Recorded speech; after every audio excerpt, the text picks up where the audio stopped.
আগামী 2030 থেকে নিয়ে 35 নাগাদ এই পৃথিবীতে বিশ্বযুদ্ধ হবেই হবে। পৃথিবী এখন সেই দিকে চলে যাচ্ছে। একজন আরেকজনের চাইতে শক্তিশালী হতে যাচ্ছে। একদিকে রাশিয়া শক্তিশালী হতে যাচ্ছে, একদিকে আমেরিকার বলয় শক্তিশালী হতে যাচ্ছে, একদিকে রাশিয়ার বলয় শক্তিশালী হতে যাচ্ছে, একদিকে উত্তর কোরিয়া শক্তিশালী হতে যাচ্ছে, চীন নিজের শক্তিকে মজবুত করতে যাচ্ছে। এই যে একটা বলয় চলছে, নবী করিম সাল্লাল্লাহু আলাইহি সাল্লাম বলছেন, সুম্মা তাকুনু হুদনাতুন বাইনাকুম ওয়া বাইনা বানিল আসফার ফায়াকদিরুন। অচিরেই পৃথিবীর মানুষের সঙ্গে, মুসলমানদের সঙ্গে অমুসলিমদের চুক্তি হবে।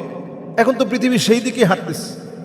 কে কার সঙ্গে চুক্তি করবে, কোন দেশের সঙ্গে চুক্তি হবে, এই যে একটা অবস্থা এখন পৃথিবীর মধ্যে বিরাজমান চলছে, একটা অবস্থা, চুক্তির একটা সময় চলছে এই পৃথিবীতে। তো এই চুক্তির সময় তো এখন চলছে, কে কার সঙ্গে বলয় তৈরি করবে। নবীজি সাল্লাল্লাহু আলাইহি ওয়াসাল্লাম বলে গেছেন, 80টা দলে মানুষ বিভক্ত হবে। 80টা দলে মানুষ বিভক্ত হবে। আমি তো দেখতেছি 80-র বেশি হয়ে যাবে। সবাই নিজেদেরকে সুপার পাওয়ার মনে করবে। এই আজকে কেন তারা মুসলিম দেশগুলোকে শেষ করতে চায়? কারণ যেন মুসলিম শক্তিগুলো পারমাণবিক শক্তিতে শক্তিশালী হতে না পারে। তো সবাই যখন এইভাবে পতাকা নিয়ে বের হবে, কে কার চাইতে বড় শক্তিশালী, এইভাবে এই পৃথিবীটা ধ্বংসযজ্ঞের দিকে যাবে। একজন ভাই জানতে চেয়েছেন যে তীব্র যে সংকট বা তেলের সংকট চলছে, পেট্রোল পাম্পগুলোতে দীর্ঘ লাইন দিয়েও তেল পাওয়া যাচ্ছে না। অনেকেই বলছে যে ঢাকা ছেড়ে দিতে হবে। আসলে বিষয়টা ভাই, ঢাকা ছেড়ে দিলেও যে আপনি ভালো থাকবেন এর নিশ্চয়তা কোথায়? আমরা মনে করি, অনেকে বলি যে ঢাকা ছেড়ে দিতে হবে, সব মানুষ ঢাকা ছেড়ে চলে যাবে, অধিকাংশ মানুষ ঢাকা ছেড়ে চলে যাবে, ঢাকাটা ফাঁকা হয়ে যাবে। আসলে ভাই, পৃথিবীতে যখন সংকট চলে আসবে, আজকে আপনি মুসলিম উম্মার দিকে তাকায় দেখেন, এই পৃথিবীর একজন দুজন মানুষ তো না ভাই, 20 কোটি মুসলিমের মাথার উপরে ছাদ নেই। 2 কোটি মুসলমান এখনো মার খেয়ে যাচ্ছে।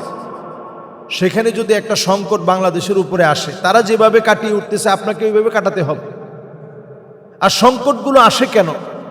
এই জন্য সংকটগুলো আসে ভাই, মুসলমানের কান্নায় আমরা ব্যথিত হতে পারি নাই, তাদের কান্নার পরেও আমরা সেজদা অবনত হতে পারি নাই, দোয়ার সময়ে মুসলমানদের জন্য আমরা দোয়াটুকুন পর্যন্ত করি নাই, তাদের এই বিপদ মুসিবতের সময় আমাকে নামাজে টেনে আনতে পারে নাই।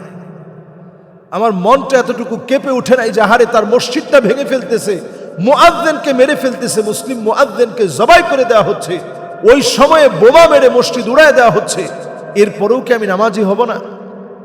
এতটুকুন বুঝ যাদের ভিতরে আসে নাই, তো আযাব যখন আসবে, আযাব তো ভয়াবহ হবে। এই জন্য সংকট, এটা থেকে একমাত্র উত্তরণের মালিক আল্লাহ তাআলা। অন্য কেউ আপনাকে উত্তরণের পথ দেখাতে পারবে না। পৃথিবী এখন যেই ধারায় চলছে, যদি এবারের সংকটটা নিবেও যায়, আগামী 2030 থেকে নিয়ে 35 নাগাদ এই পৃথিবীতে বিশ্বযুদ্ধ হবেই হবে। পৃথিবী এখন সেই দিকে চলে যাচ্ছে। একজন আরেকজনের চাইতে শক্তিশালী হতে যাচ্ছে। একদিকে রাশিয়া শক্তিশালী হতে যাচ্ছে, একদিকে আমেরিকার বলয় শক্তিশালী হতে যাচ্ছে, একদিকে রাশিয়ার বলয় শক্তিশালী হতে যাচ্ছে, একদিকে উত্তর কোরিয়া শক্তিশালী হতে যাচ্ছে, চীন নিজের শক্তিকে মজবুত করতে যাচ্ছে। এই যে একটা বলয় চলছে, নবী করিম সাল্লাল্লাহু আলাইহি সাল্লাম বলছেন, সুম্মা তাকুনু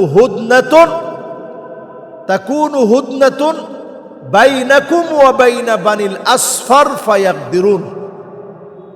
অচিরেই পৃথিবীর মানুষের সঙ্গে, মুসলমানদের সঙ্গে অমুসলিমদের চুক্তি হবে। এখন তো পৃথিবী সেই দিকে হাঁটতেছে। কে কার সঙ্গে চুক্তি করবে, কোন দেশের সঙ্গে চুক্তি হবে, এই যে একটা অবস্থা এখন পৃথিবীর মধ্যে বিরাজমান চলছে, একটা অবস্থা, চুক্তির একটা সময় চলছে এই পৃথিবীতে।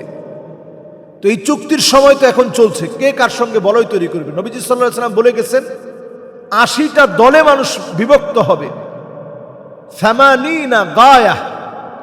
80টা দলে মানুষ বিভক্ত হবে। আমি তো দেখতেছি 80-র বেশি হয়ে যাবে। সবাই নিজেদেরকে সুপার পাওয়ার মনে করবে। এই আজকে কেন তারা মুসলিম দেশগুলোকে শেষ করতে চায়? কারণ যেন মুসলিম শক্তিগুলো পারমাণবিক শক্তিতে শক্তিশালী হতে না পারে। তো সবাই যখন এইভাবে পতাকা নিয়ে বের হবে কে কার চাইতে বড় শক্তিশালী। এইভাবে এই পৃথিবীটা ধ্বংসযজ্ঞের দিকে যাবে। এই পৃথিবীর ভিতরে যদি 900 কোটি পৃথিবীর জনসংখ্যা হয়, 1/3 এতে মারা যাবে, 1/3 এতে শেষ হয়ে যাবে। 1/3 এই পৃথিবীর মানুষ এই বিভীষিকার মধ্যে পড়ে যাবে। তো 1/3, তাহলে চিন্তা করেন এই পৃথিবীর ভিতরে যদি 900 কোটি মানুষ হয়, 1/3 চলে গেলে আপনার আমার অবস্থা কি হবে? এই পৃথিবীর অধিকাংশ মানুষের অবস্থা কি হবে? এই পৃথিবীর জনসংখ্যার কি হবে? সুতরাং নিজের ঈমান নিয়ে বাঁচাটাই হচ্ছে এই সময়ের সবচেয়ে বড় চ্যালেঞ্জ। নবীজি সাল্লাল্লাহু আলাইহি ওয়াসাল্লাম বলছেন, আখিরি জামানায় এক একজন মানুষের দাম, ঈমানদারের দাম এত হবে, 50। সাহাবায়ে কেরাম বলছেন, ইয়া রাসূলুল্লাহ 50 মিনহুম, তাদের 50 জনের সমান?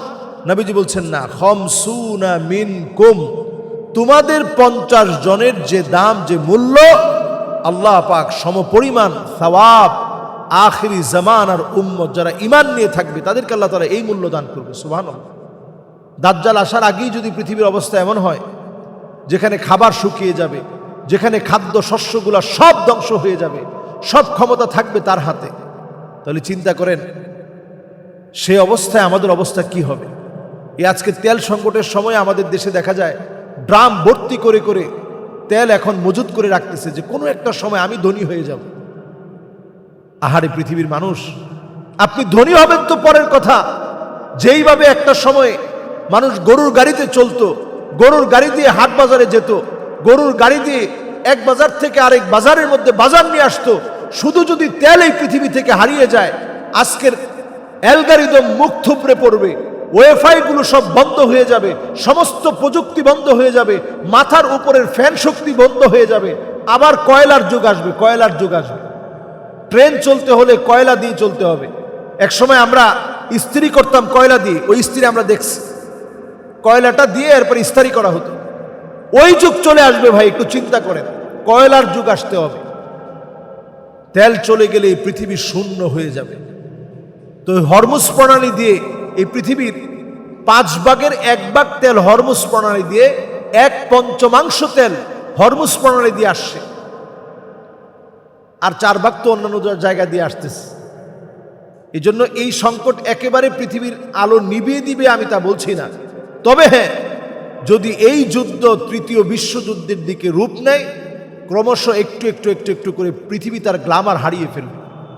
সুতরাং আমাদের এই সময়ে সবচেয়ে বড় করণীয় হচ্ছে দুর্নীতিবাজ প্রবণতা আমাদের মন থেকে ছেড়ে দেয়। আমাদের দেশে দেখা যায় সংকট লাগলে তেলের দাম বেড়ে যায়, সংকট লাগলেই মজুতদারি চিন্তা বেড়ে যায় যে একটু নিজে আটকায় রাখি, নিজে বেশি নিই। যে লোকটা আগে মাসে হয়তো 1000 টাকার তেল নিত শুধুমাত্র গাড়িটাকে স্টার্ট করার জন্য, আর গাড়িটা চলতে এলপিজি দিয়ে, উনিও এখন ফুল ট্যাঙ্কি তেল নিয়ে পারলে ওনার এখান থেকে ট্যাঙ্কি থেকে হুন্ডায় তেল দিয়ে বিক্রি করে নিজে লাভবান হওয়ার চিন্তা করে। এই চিন্তাটা আমাদের বাদ দিতে হবে, তাহলেই আমাদের এই সংকটের সময়টা আমরা খুব সুন্দরভাবে এটাকে কাটিয়ে উঠে একটা সুন্দর দেশ আবার আমরা দেখব। সুতরাং এই পৃথিবীর সুন্দর, এই পৃথিবীটা সুন্দর থাকুক, এটা আমরা কামনা করি। যুদ্ধ বিগ্রহ কখনো সমাধান হতে পারে না। আল্লাহর কাছে মুসলিম উম্মার মুক্তি কামনা করি। আল্লাহ তাআলা ইউসলিহুল্লাহু লাহু লাইলাতান ওয়াহিদা, এক রাত্রির ভিতরে মুসলমানদেরকে আল্লাহ তাআলা বিজয় দিবে। এই বিজয় এমনি আসবে না, অনেক ত্যাগ তিতিক্ষা কষ্টের বিনিময়ে বিজয় আসবে। আল্লাহ যেন আমাদেরকে সেই অত্যাসন্ন বিজয় যেন আল্লাহ আমাদেরকে দেখান। আসসালামু আলাইকুম ওয়া রাহমাতুল্লাহি ওয়া বারাকাতুহু।